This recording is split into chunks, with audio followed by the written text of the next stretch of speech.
antes que nada me gustaría a mí definir qué es la realidad, ¿no? O al menos cómo yo entiendo la realidad para construir, ¿no?, todo lo que viene detrás. Ahora mismo, sin ningún apoyo de nada, no podría garantizarlo. Estamos aquí, ¿no? Te estoy viendo, me estás viendo, ¿no?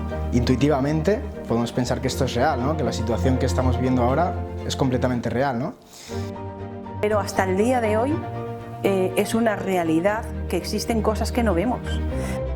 Un plato es un plato y un vaso es un vaso, ¿no? La solución no es no hacer nada. La solución es que cada uno lucha por lo que le interesa. La verdad ya no es el criterio de correspondencia con la realidad, sino la utilidad que le da el sujeto a la hora de tomar decisiones.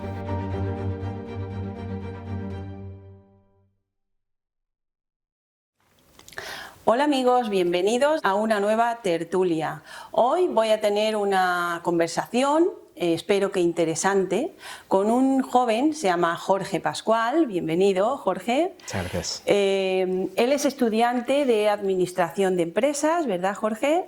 Pero él tiene una inquietud filosófica que le ha llevado a estudiar un poco, pues, la idea de lo que es el conocimiento. Entonces él asegura tener una teoría de lo que es el conocimiento que hoy nos va a intentar transmitir. Vamos a ver qué teoría es esa y si es útil o no es útil para nosotros. Bienvenido, Jorge. Muchísimas gracias. ¿Qué le ha llevado a un joven estudiante de Administración de Empresas a venir aquí a hablar de esa teoría que dices que tienes acerca del conocimiento? Pues mira, lo primero, muchas gracias por invitarme, por estar aquí. Es un placer, la verdad, tener un pequeño espacio, ¿no?, para comentar acerca de estos temas que no son tan comunes, ¿no? Pues todo empezó con mis estudios relacionados con el tema de la administración y las finanzas, ¿no?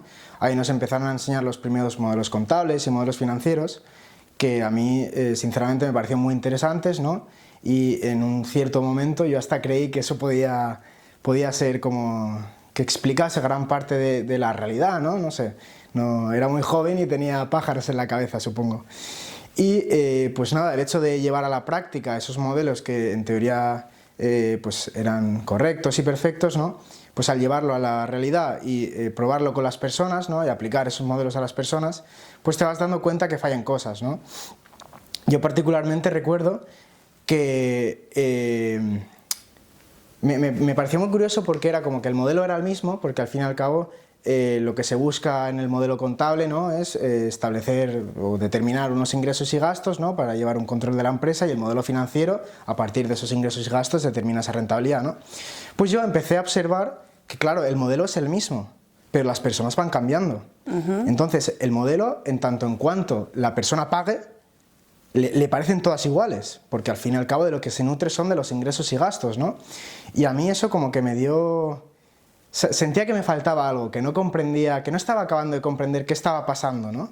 Bueno, cuando hablo de modelo me refiero, pues, al típico modelo financiero, ¿no?, que tiene en cuenta unas rentas, un tipo de interés, un determinado tiempo, ¿no?, y en base a eso pues calcula un capital inicial o pues, vas despejando variables, ¿no?, y al final pues tienes la variable que a ti te interesa, ¿no?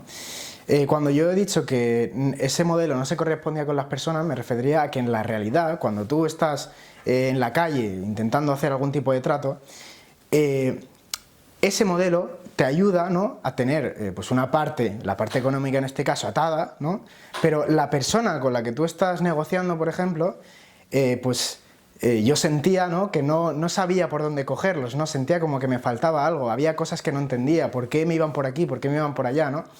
Entonces llegué a la conclusión, ¿no?, de que la parte así más humana, ¿no?, era la que debía reforzar, y pues entre unas cosas y otras acabé probando cosas como psicología, sociología, filosofía, incluso ciencia política, ¿no?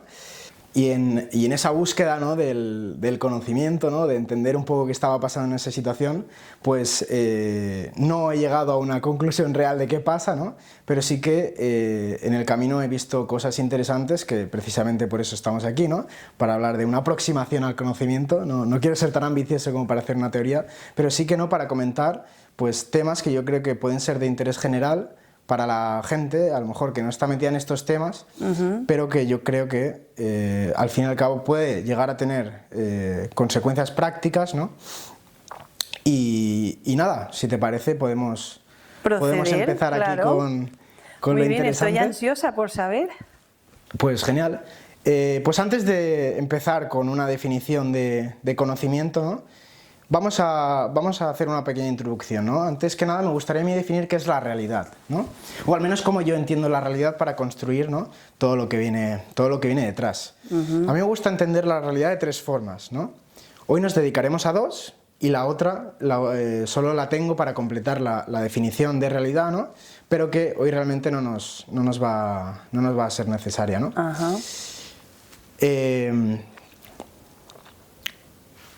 Estamos aquí, ¿no? Te estoy viendo, me estás viendo, ¿no? Intuitivamente podemos pensar que esto es real, ¿no? Que la situación que estamos viviendo ahora es completamente real, ¿no? Y si ahora yo te pregunto, Elena, si están pasando coches por Madrid ahora mismo, ¿tú podrías decirme que sí? ¿Qué piensas? ¿Qué te parece? Hombre, podría decirte que sí, porque sucede todos los días, aunque no lo estoy viendo. Lo creo absolutamente. Pero estoy 100% segura, vamos. ¿Y podrías aunque no lo vea. ¿Podrías garantizar que hoy, ahora mismo, están circulando coches por Madrid? Ahora mismo, sin ningún apoyo de nada, no podría garantizarlo. Tendríamos que ir a verlo, por lo menos una camarita, ¿no? Claro. Pues esta es la gran diferenciación que a mí me interesa hacer hoy, que sería la realidad epistémica, que es aquella que nosotros podemos percibir, es decir, de la cual estamos completamente seguros, o al menos en principio, luego veremos los detalles, estamos completamente seguros de que existe, de que es real, porque la estamos viendo en tiempo real, o la estamos sintiendo, la estamos tocando, ¿no? Y por otra parte sería la realidad ontológica, que es aquella que existe independientemente que nosotros la percibamos. No la veamos. Claro, ahora mismo están pasando cosas que, aunque no las percibamos nosotros, existen en la realidad, claro, ¿no? Podríamos decir que son reales en un cierto sentido, ¿no? Y por último, esto ya lo dejo más como cajón desastre, como para cuadrar la definición esta de realidad, sería la metafísica, es decir, aquellas cosas que, usando el mecanismo de la percepción, es decir, viéndolas o tocándolas o demás, no podemos llegar a ellas. El ejemplo más claro sería Dios, ¿no? Pero que no tenemos, y eso no nos da garantías ni de que existan ni de que no existan. Al hacerse una propuesta de algo que yo no puedo garantizar por el medio que yo tengo, que es la percepción, de su existencia o no existencia, yo no puedo garantizar de ninguna forma que exista o no exista, ¿no?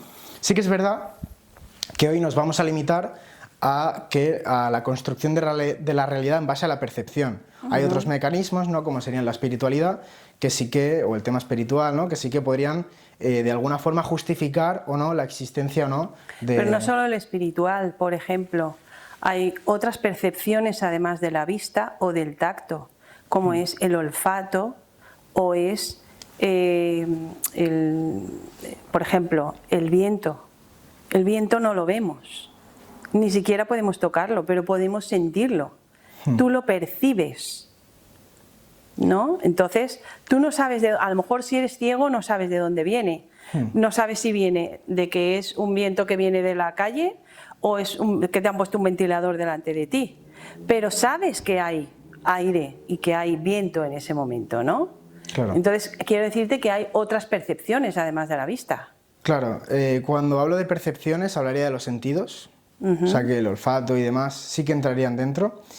Luego, el tema que tú me estás comentando ya se nos va un poco, yo de lo que vengo a hablar hoy es de ciencia social, ¿no? Y el aire, por ejemplo, es un tema más de ciencia natural, que de hecho hace poco estuve hablando con un compañero que es estudiante de física, ¿no? Y le pregunté precisamente por este tema, ya que creía que podría tener cierto interés, y la idea del aire es que el aire no se percibe por su existencia, sino por las consecuencias de su existencia.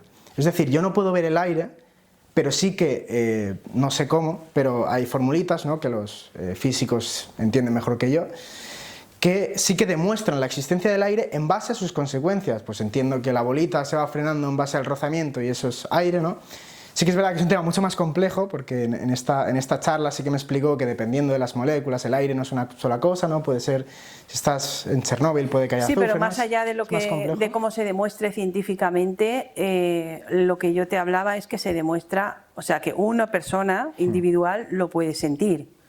Claro. Lo sientes cuando te da el viento, lo sientes. Incluso te entra arena en los ojos o te entra cualquier cosa, ¿no? O sea que es perfectamente perceptible.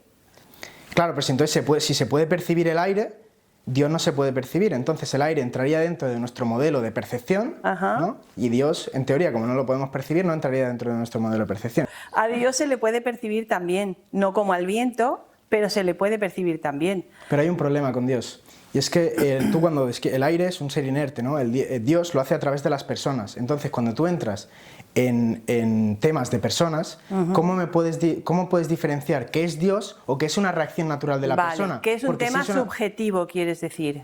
El tema es que el aire hay una ley. No lo podemos demostrar. El aire hay una ley que puede determinar que existe, pero Dios no hay una sola forma de determinar que teóricamente existe. Podríamos decir que unas personas han leído un cierto libro, ¿no? Y eso les ha llevado a tener un comportamiento colectivo. Y tú podrías decir que ese comportamiento colectivo es Dios, pero claro, si ese comportamiento colectivo es Dios, ¿cómo podrías luego asegurar que ese comportamiento colectivo te asegura que va a haber un cielo y un infierno, o en lo que se crea en el momento determinado, ¿no? O sea, el problema es que caracterizar a Dios es un tema que no deberíamos de tratar hoy, que va sobre la metafísica. Eso iba a decirte. Mejor vamos a dejar aparte el tema de Dios, porque si no se va a centrar toda la tertulia en este tema. Porque yo sobre eso tengo mucho para discutir. Entonces vamos a dejarlo aparte y explícanos cuál es la teoría del conocimiento que tú nos quieres compartir. Pues estábamos con el tema de la realidad, ¿no? Recordamos, realidad epistemológica, aquella que yo puedo percibir,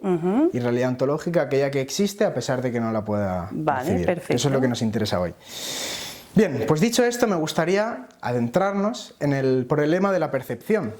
Porque claro, bueno, me gustaría de hecho aproximarnos, ¿no?, a este tema con un dicho de un político, ¿no?, una frase de un famoso político, que creo que nos va a servir como ejemplo, ¿no?, y luego para criticar esta frase, que básicamente venía a decir algo como: un plato es un plato y un vaso es un vaso, ¿no? Pues claro, yo tengo un problema con el tema del vaso, ya que yo me imagino a Juan. Juan es un contable de una empresa de vidrios que se dedica a comprar y vender, pues, jarrones, lámparas y demás, y ha comprado un pack de 6 vasos, ¿no? El vaso vale 1,25 y él tiene una perspectiva, está pensando en venderlo a 2,50, ¿no?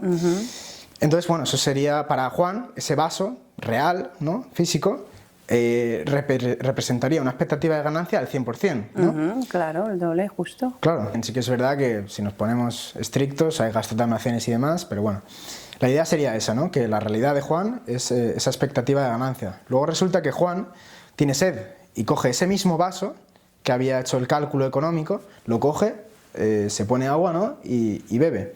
Y no solo eso, luego es que resulta que va a su casa y su hijo, que es un chico que le gusta mucho la física y la estudia y tal, le propone a su padre estudiar usando el microscopio, ¿no?, pues cómo funciona el tema de las moléculas del vaso, y resulta que pues hay moléculas y encima hay vacío, ¿no? O sea que el vaso... Con todo esto quiero decir, ¿qué es el vaso realmente, no? Cuando hablamos de vaso, ¿a qué nos referimos, no? Pues, volviendo a nuestro modelo de realidad, epistemológicamente, ese vaso sería real en las 3 situaciones, pero para cada momento estamos viendo que representaría una cosa totalmente distinta, ¿no? Un objeto físico, una expectativa de ganancia o unas moléculas, ¿no? Entonces, ¿qué está pasando? Pues diríamos que epistemológicamente esas 3 realidades pueden existir porque depende del sujeto que las observe, existirán o no existirán, pero ontológicamente ese vaso es todo. Es tanto las 3 realidades que acabamos de mencionar, los 3 marcos teóricos o puntos de vista que acabamos de mencionar, y todos aquellos que no existen, ¿no? Esto es la idea que quiero que se quede, ¿no? Ahora, cuando empecemos a definir la definición de conocimiento, esta es la idea que quiero que se quede, que la percepción, al ser subjetiva, ¿no?, dependería del marco teórico que estemos usando, es decir, las ideas que tengamos en nuestra cabeza, ¿no?, y la representación real del objeto que estemos investigando, ¿no? Pues bien, con todo esto ya estamos listos para sumergirnos, ¿no?, en al menos una aproximación a una definición, ¿no?, de qué es esto de conocimiento, ¿no? Porque claro, conocemos, o sea, existe el conocimiento, ¿qué límites tiene el conocimiento, ¿no? Son preguntas que en la conversación cotidiana puede que no tengan más interés, pero si queremos llegar a unas conclusiones o si queremos fundamentar, ¿no?, algún tipo de construcción de futuro, de lo que queramos, ¿no?, pues la idea es que necesitamos unos fundamentos inamovibles, ¿no?, que estén claros para, pues, construir a partir de ellos, ¿no? Pues empecemos. Conocimiento. Para comenzar con nuestra definición de conocimiento, yo propongo empezar por una creencia. El conocimiento empieza con una creencia dentro de nosotros, ¿no? Una creencia no es más que una representación mental de algo, y esa representación mental aparece en nuestra cabeza, ¿no?, de alguna forma, cuando nosotros percibimos la realidad, ¿no? O sea, la idea es, yo veo algo, mi comunidad lingüística llama a ese objeto mesa, por lo tanto, yo pienso en una mesa, ¿no? Cuando veo eso, pienso en una mesa. A mí me hablan de una mesa y yo sé lo que es una mesa, ¿no? Esa sería la idea. Luego, las creencias no solo se forman por nuestra percepción. Nosotros tenemos principalmente dos mecanismos que nos permiten aumentar nuestras creencias. Uno sería la inducción. La inducción básicamente es ver particularidades o peculiaridades de la realidad y hacer reglas generales en base a ellas. Un ejemplo muy tonto que está en todos los libros de texto sería: yo veo un cisne blanco, veo un cisne blanco, veo un cisne blanco, por lo tanto mi conclusión es que todos los cisnes son blancos. Decir que todos los cisnes sean blancos no implica, o sea, no, con los 3 cisnes que yo he visto, no tengo la capacidad de asegurar que todos los cisnes sean blancos, ¿no? De hecho, al final se demostró que había cisnes negros, ¿no? Por lo tanto, estamos aumentando nuestras creencias, estamos diciendo que que una gran parte de la realidad que no hemos visto es de una determinada forma, ¿no? Sería una estrategia para aumentar la creencia, o sea, que la creencia no solo formaría parte de la percepción, sino la inducción y también la deducción. Ya. ¿Qué te estarás preguntando? No, me estoy preguntando, no, no es que me estoy preguntando, es que me estoy afirmando a mí misma. Que tú has comentado que has dicho que el conocimiento es una creencia. Pero yo creo que el conocimiento es saber algo con seguridad. No es una creencia. Una creencia es creer en algo que puede que exista o que suceda, o que no exista o que no esté sucediendo. Eso es una creencia. Queda la incógnita, ¿no? Pero la diferencia entre creer y conocer es que el conocimiento es seguro que existe. O sea, los conocimientos que adquirimos académicamente son conocimientos que existen, a excepción de la ética y todo esto que ya queda, vamos a dejarlo a un lado, ¿no? Pero los conocimientos de matemáticas, de lengua, de idiomas, de todas estas cosas, de ciencias, todo eso son conocimientos, no son creencias. El conocimiento comienza con una creencia. Pero aún no hemos terminado nuestra definición de conocimiento, vale, Elena. Vale. Vamos a continuar. Ahora he entendido. Comienza con una creencia. Comienza con una creencia y estas creencias las estamos definiendo, ¿no? Te llegan a descubrir el conocimiento completo, ¿no? ¿Es eso lo que quieres decir? Aún no. Vamos muy rápido, vamos muy rápido. Vale. Vamos a continuar con el tema de la creencia, ¿no? Era primero la percepción. Cuando ya tengo un conjunto de creencias, esas creencias pueden crear otras creencias. ¿Y cómo lo hacen? A través de la inducción, que es observar regularidades, observar los recuerdos, ¿no? Y observar patrones en esos recuerdos y crear nuevo conocimiento, nuevas creencias. Y el segundo sería la deducción, que esto sería partir de una hipótesis, es decir, ni siquiera sé si existe o no existe algo en la realidad, pero yo digo que existe, y de esa hipótesis llegar a unas conclusiones.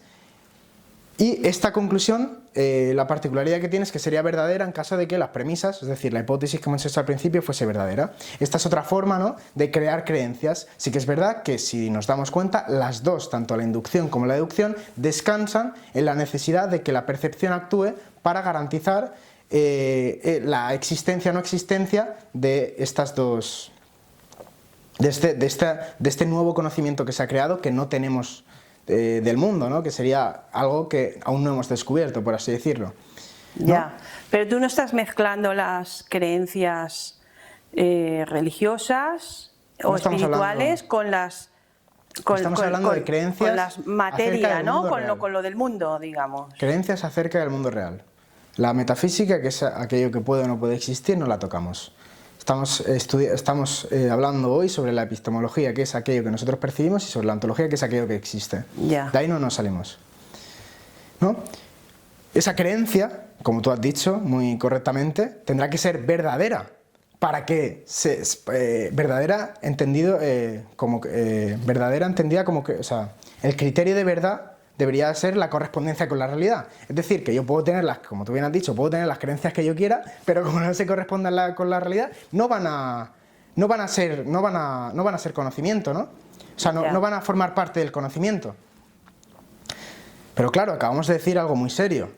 Si las creencias, si el conocimiento se compone de una creencia verdadera y la única verdad se encuentra en la realidad ontológica, porque ya hemos demostrado que un objeto puede ser de muchas formas, entonces lo que estamos diciendo es que ni tú ni yo ni nadie sabe nada. No existe el conocimiento. ¿Por qué? Porque la creencia, o sea, el criterio de verdad, que es la correspondencia con la realidad, no se estaría dando en ningún caso, porque yo puedo tener la creencia de que esto es un vaso, pero otro puede tener la creencia de que esto es una expectativa de rentabilidad. ¿Y quién tiene razón? Pues la realidad es que los dos tienen razón. Claro. ¿No? Epistémicamente, cada uno desde un punto de vista distinto, pero ontológicamente nadie tiene la razón, porque de hecho puede que existan formas distintas de ver las cosas que aún no hemos descubierto, ¿no? Entonces, claro, pues ya está, no hay conocimiento. A ver, la humanidad nos tenemos que ajustar al conocimiento que comprendemos hoy en día y que sabemos hasta el día de hoy. Las cosas que estén por descubrir no se saben, y como no se saben no podemos tenerlas en cuenta, pero hasta el día de hoy es una realidad que existen cosas que no vemos, porque tú no la puedes ver en este momento, porque no estás en todas partes. No somos un Dios para ver el mundo entero al mismo tiempo, ¿verdad? Sí, sí. Pero sabemos que existen, porque tú viajas, cuando tú viajas porque sabes que hay un lugar al que tú aspiras a llegar y ver con tus ojos. ¿Entiendes lo que te quiero decir? Entonces, es una realidad. Que tú no lo veas no significa que no es real. Por supuesto, pero tú no puedes demostrar que eso sea una verdad, que eso sea verdad, porque, como hemos dicho, ontológicamente tú no estás ahí para verlo. A lo mejor eso no existe. Existe cuando lo percibes. Y acabamos de decir que el problema de la percepción es que depende desde qué punto lo mires, vas a percibir una cosa o vas a percibir otra, ¿no? Entonces, el Pero yo lo sé conocimiento porque la ciencia lo ha estudiado, porque la televisión lo muestra, porque las personas viajan y lo cuentan, porque yo misma he viajado a ciertos sitios y los he visto. Entonces, todas esas cosas te hacen saberlo. Por supuesto. Las noticias las vemos todos los días y vemos lo que sucede en otros sitios donde no es donde estamos nosotros. Entonces sí que sabemos que existen. Sabemos que existen, sabemos... la idea sería, desde este punto de vista, es que conocemos una realidad concreta. Es decir, por ejemplo, en el tema de la tele sabemos lo que nos cuentan, pero ¿desde qué punto de vista lo hemos querido mirar nosotros? A lo mejor nosotros no queremos mirar el punto de vista de la tele y queremos mirar el nuestro propio. Y no somos capaces de verlo, ¿no? Por cualquiera de las circunstancias, ¿no? Entonces, lo importante, con lo que quiero que nos quedemos es que la realidad, el conocimiento entendido como creencia verdadera y entendido verdadera como correspondencia con la realidad, una realidad ontológica, es imposible que lleguemos nunca. Sí que es verdad, tú lo has dicho, la ciencia tiene unos marcos en los cuales aumenta un conocimiento epistémico que no ontológico. Mi día a día, pues cuando yo soy pequeño y me enseñan que esto es un vaso, estoy aumentando los conocimientos epistémicos desde un marco concreto que no ontológico, ¿no? Pero como tal, la realidad de las cosas como son, no la podemos conocer. Esa sería la idea. Y evidentemente, como tú estás diciendo, no nos podemos quedar contentos con esta definición, porque si nos ponemos así, pues no voy a hacer nada porque no voy a adquirir ningún tipo de conocimiento, ¿no? Y ya estaría. Dicho esto, y como a nosotros no nos gusta esta definición, habrá que reformularla. ¿Y cómo la reformulamos? Pues vamos a hacer unos pequeños cambios. Vamos a decir que la verdad ya no es el criterio de correspondencia con la realidad, sino la utilidad que le da el sujeto a la hora de tomar decisiones, ¿no? Entonces, para Juan, en el momento en el que estaba haciendo sus cálculos económicos, le interesaba mirar el vaso como pues unos ingresos y unos gastos. Cuando estaba bebiéndolo porque tenía sed, le interesaba el objeto físico, y cuando estaba con su hijo, pues le interesaban las moléculas, ¿no? Claro, esta definición de conocimiento tendríamos que ajustarla un poco y aparte de decir que es una creencia verdadera, entendida como criterio de utilidad, tenemos que añadir que será justificada, ¿no? Para saber a qué marco nos estamos haciendo referencia en cada momento, ¿no? Pero esto plantea unos problemas. Entonces estamos diciendo que no conocemos la realidad, sino que en función de nuestra utilidad estamos conociendo la parte que nos interesa de la realidad, ¿no? Al final, ver el conocimiento como esta segunda definición que hemos propuesto, ¿no? Traería unas consecuencias determinadas, ¿no? Entonces, como conclusión, me gustaría proponer o comentar dos consecuencias derivadas de esta definición segunda que hemos hecho del conocimiento. La primera sería que, como seres humanos o como personas que somos, deberíamos de tratar de percibir al máximo, de no quedarnos en nuestra casa y de percibir el mundo al máximo, porque acabamos de sugerir que esa es la única forma de aumentar nuestro conocimiento. Luego podremos estar pensando en casa y sacando leyes inductivas y deductivas, pero necesitamos de esa percepción, necesitamos salir al mundo, necesitamos ver a gente, necesitamos debatir, ¿no? Y la segunda sería no solo crear, no solo percibir, sino compartir ese conocimiento.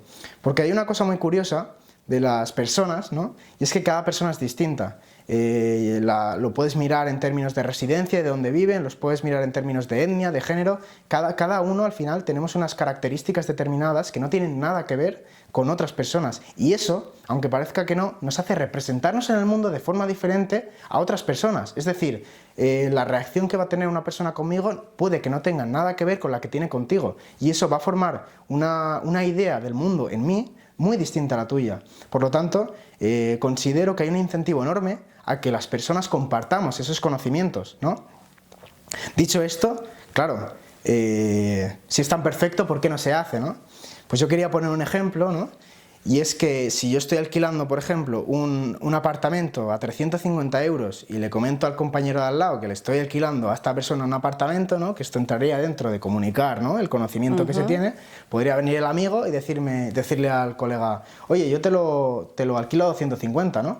Entonces, claro, en este caso la conclusión a la que acabamos de llegar sería improductiva, ¿no? Porque lo que está haciendo es molestarnos a nosotros más que ayudarnos, ¿no? Claro.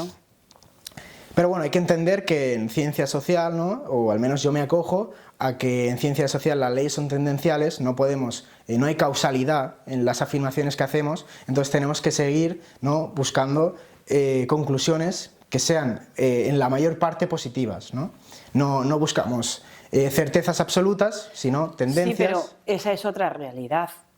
Tú lo acabas de decir, es otra realidad. La competencia existe y va a intentar quitarte con sus estrategias de marketing, va a intentar pues llevarse a tu clientela, ¿no? Eso existe también, es una realidad. Por supuesto. Lo vemos con nuestros propios ojos, especialmente si te pasa.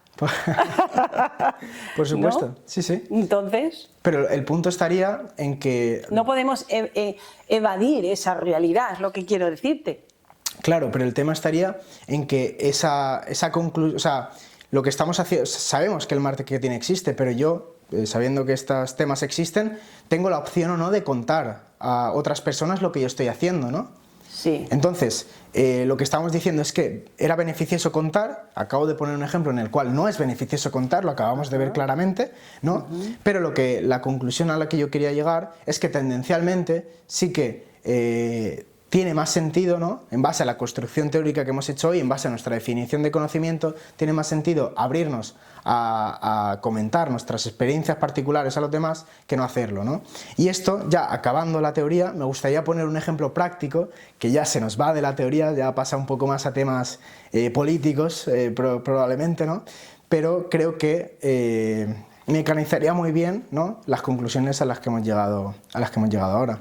Así que si te parece. Claro, por supuesto.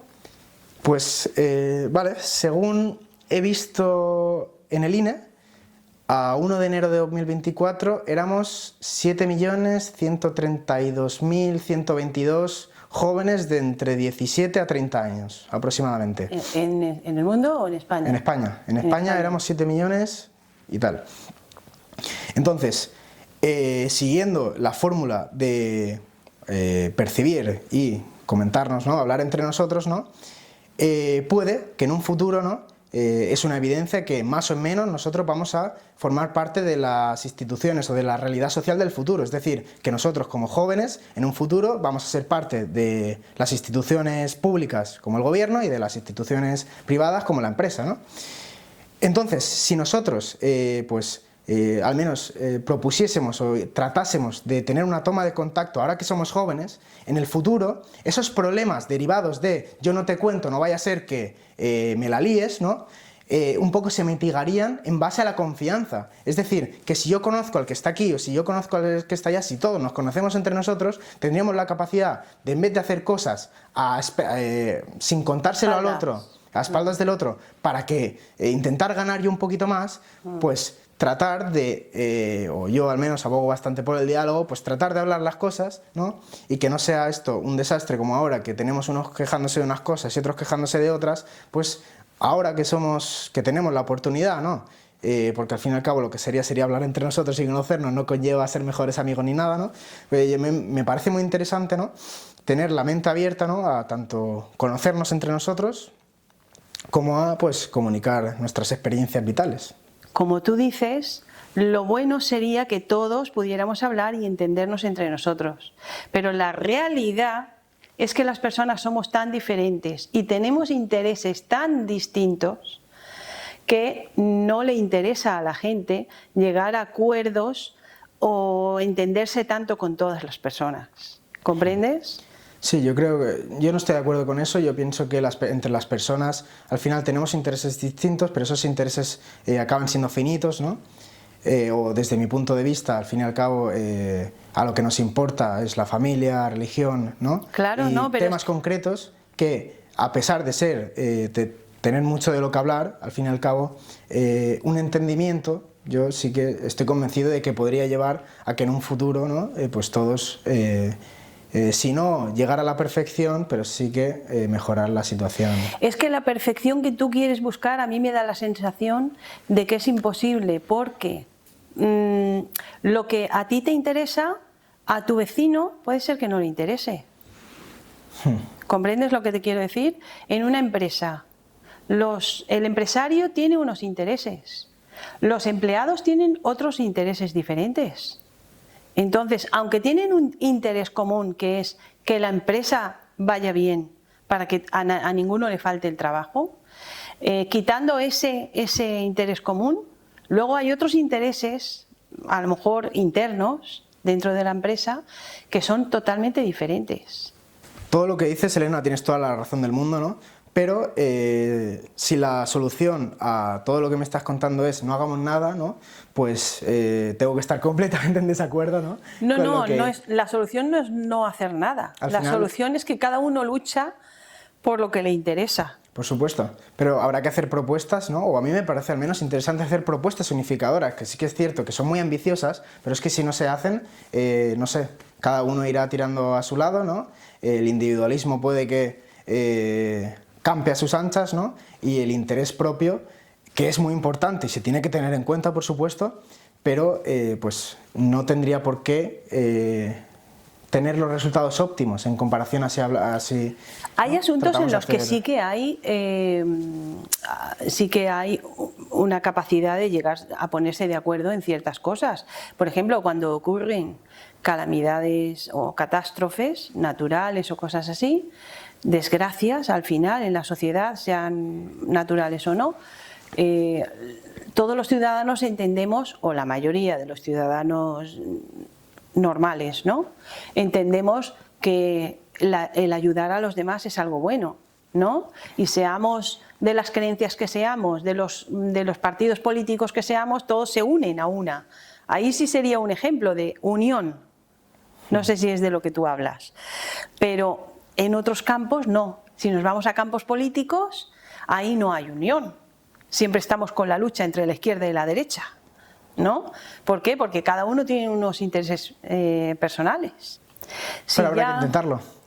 Sí, claro, el intentarlo está muy bien. Pues en eso es en lo que estamos. Teorías que apoyen, ¿no? Porque al fin y al cabo lo que no he contado es que esto ha sido una construcción, es decir, podría haber tirado la construcción del hay autores que proponen un montón de formas, ¿no? Un montón de definiciones de conocimiento, pero al fin y al cabo yo considero importante elegir aquellas que tienden hacia cosas, al menos a priori, que consideramos positivas, ¿no? Para nuestra sociedad, ¿no? Claro. Entonces, sí que es verdad que la realidad ontológica, ¿no? Si se quiere llamar, tenemos muy poco margen de actuación y por mucho que seamos idealistas, es muy difícil, ¿no? Hacer que esto se plasme en la realidad, ¿no? Pero yo creo que estimulando de una forma concreta, ¿no? Y luego observando las consecuencias y centrándose, ¿no? En adquirir experiencia y en comunicar experiencia, yo creo que tenemos un futuro mejor. O sea que nos animas a que descubramos el mundo, ¿no? La idea principal sería esa. Sería tener en cuenta que hay un mundo maravilloso por descubrir, que hay personas maravillosas en ese mundo y que hay muchos problemas también, pero que entre todos nosotros, esforzándonos y haciendo las cosas como tenemos que hacerlas, podríamos mejorar el mundo. Escoger el mundo que nosotros queramos, al menos. Si no lo podemos mejorar, al menos mejorar sentar las bases círculo. O construir enfocados en los objetivos que tengamos. Ya. Pues muchas gracias, Jorge. Pues muchísimas gracias, Elena, por invitarme. Pues nada, ojalá que os haya parecido a vosotros también interesante, cuanto menos para poder dar nuestra opinión, si estamos de acuerdo, si no estamos de acuerdo, poder replicar un poquito a Jorge o decir, pues sí, creo que lo he entendido y voy un poco por su línea, ¿no? Muchas gracias por acompañarnos y déjanos tus comentarios para que podamos saber si te ha sido útil o no esta tertulia de hoy con Jorge Pascual. Gracias por estar ahí y hasta la próxima semana. Hasta luego.